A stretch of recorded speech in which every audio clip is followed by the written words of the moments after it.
khẳng định với các con, xôi má Lào chỉ có ở Ông Hòa, không những chỉ có ở Hà Nội nữa mà tất cả mọi miền của đất nước chưa có người thứ hai về xôi má Lào.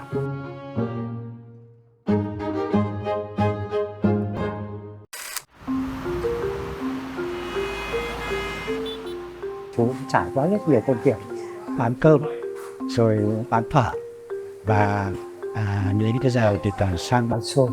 Đó là những công việc mà thực chú rất yêu thích.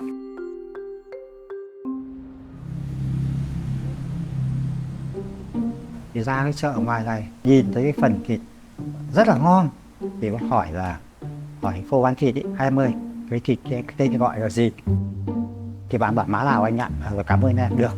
Và anh sẽ nói khẳng định với em là anh sẽ đưa xôi má Lào Ông Hòa thành cái thương hiệu cho em xem. Thì một phần má Lào đầy đủ gồm có xôi, má Lào, chả, pate và điểm thêm vài lát hầm sườn. Về cái phần thịt má Lào thôi thì cái thứ nhất nguyên liệu là phải mua tươi ngon, tức cái hàng đảm bảo không có mùi, và nó qua 3 công đoạn. Công đoạn một thịt là trực tiếp làm sạch sẽ cho lên bếp sôi, còn công đoạn thứ hai dùng đèn kho. Công đoạn thứ ba tẩm ướp 17 vị. Trong cái 17 vị đấy thì tiết lộ một vài vị, ví dụ ngũ vị hương. Cái thứ hai nữa là cái bột đậu xanh nguyên chất, gạo nếp là một cái hương vị nóng, hạt tiêu trong cái đấy, trong 17 vị đó là một hương vị cay nóng. Vậy thì đưa được cái bột đậu xanh vào, phần nào nó đã giảm bớt cái độ nóng của gạo nếp, của hạt tiêu. Đấy là một cái mà mình tự nghĩ tự chế ra. Sau đó là phần trứng ốp lòng đào. Cái bí quyết để mà làm cái này đó là cái nghệ. Các bạn dùng cái nghệ tươi để lấy màu cho này, cho nên là phần nào nó rất là đều. Thế còn cái pate thì ông được thừa hưởng từ một cái bạn ấy, bố bạn ngày xưa đi làm cho cái bếp của người khác ấy. Cái pate rất ngon, với một cái nhà hàng mà đã gọi là yêu ẩm thực như ông thì ông phải phân lấy ý là gì ngon để làm cho các bạn ăn. Còn cái giá mà nó đắt rẻ với ông nó không quan trọng.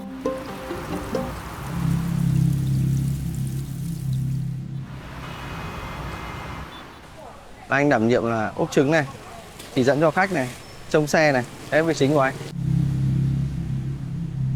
Việc ốp trứng hàng ngày là việc bố anh dạy anh khoảng 2 tháng. Cái lúc đầu mà ốp trứng nó cũng khó, anh cũng làm vỡ. Chỉ cần mất tập trung một cái thì cũng bị vỡ này, hoặc là bị làm hỏng cái lòng đỏ ấy. Trong nấu ăn bố rất là kỹ tính, nên để mà học nghề bố anh cũng rất là khó. Khi mà anh ốp trứng thành công, hôm nay bố anh là người ghi nhận anh mà con trai bố hôm nay ok. Cái lời khen của bố anh là câu mà anh thấy vui nhất, không phải tất cả những lời khen trước đây của các sếp dành cho anh. Bố anh có nhiều cái gọi là tố chất của người đầu bếp ấy, mà anh còn phải học xa. Bố anh có một tính là không bao giờ nóng tính với khách. Với khách nào bố anh cũng nhẹ nhàng, và anh cảm thấy bố anh tìm được niềm vui trong khi bán hàng ấy. Bọn em biết đến ở trên TikTok, có rất là nhiều cái video nổi tiếng về xôi ông Hòa. Thực ra thì ở Hà Nội em chưa bao giờ mà thử cái hàng xôi nào mà nó có cái hương vị như xôi của ông Hòa. Thịt rất là mềm, chắc là phải ninh rất là lâu, trứng siêu ngon, xôi kiểu siêu dẻo, rất là thích. Ông rất là đáng yêu, ông cho mọi người cái cảm giác là người nhà ấy. Em thấy ông Hòa thân thiện hơn cả bố em. Nghĩa là rất là thân thiện.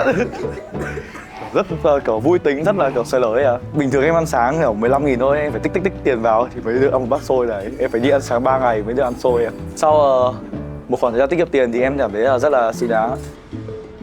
Chị ở đây gần 30 năm rồi. Chú Hòa là một người sống ở đây, cũng là dân ở đất Bạch Đằng này, vì chú sống rất là hòa đồng và chú tính phố rất là tốt người. Chú rất là nhiệt tình và thân thiện, và nói chung là rất là mến khách. Với hàng ăn ông ấy thì hãy trân trọng cái tình cảm và dành kể đó mở ra ít nhiều trân trọng. Không vì bạn này nó ăn nhiều mà tôi trọng bạn không, và không vì các bạn này ăn ít mà tôi ghét bạn không. Đến xôi mà không có gì khẳng định cho đến khi ông không bán hàng nữa. Khi mà bán phở thì lúc bây giờ mà cái công nghệ nó hiện đại như bây giờ thì chắc chắn là phở ông Hòa chắc cũng là số 1. Nhưng bây giờ thì nó rộ lên một phong trào là độ cá độ bóng đá. Một ngày lúc bây giờ là ông cũng kiếm 1 triệu là, nhưng mà chơi đến 15 triệu chưa hết một trận đã thua. Và cứ như thế và cuối cùng là phải nghỉ cái hàng phở.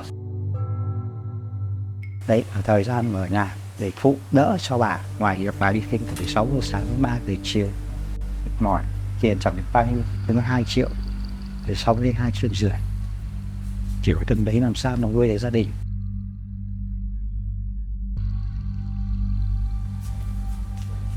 Khi ông lớn lên thì ông được bao bọc, đi lại cuộc sống của ông ấy, từ bé đến lớn ông không biết khổ, không biết đói. Nhưng khi mà ở tuổi ông rồi thì ông mới thấy là con cũng khổ, cả cháu cũng khổ, cho nên là ông đã cố hết sức để mà các cháu nó đỡ khổ, để các cháu nó thành hẳn sau này. Đến giờ phút này đã bỏ cờ bạc, bia, rượu 4 năm.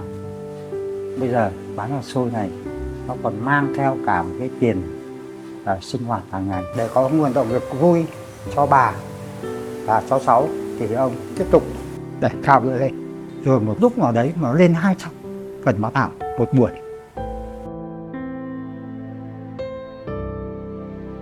Và ông đã ngã, ông đã thua rất nhiều, nhưng ông đã đứng dậy. Ông sẽ làm cho đến khi nào sức khỏe không làm nổi nữa thì ông sẽ dừng.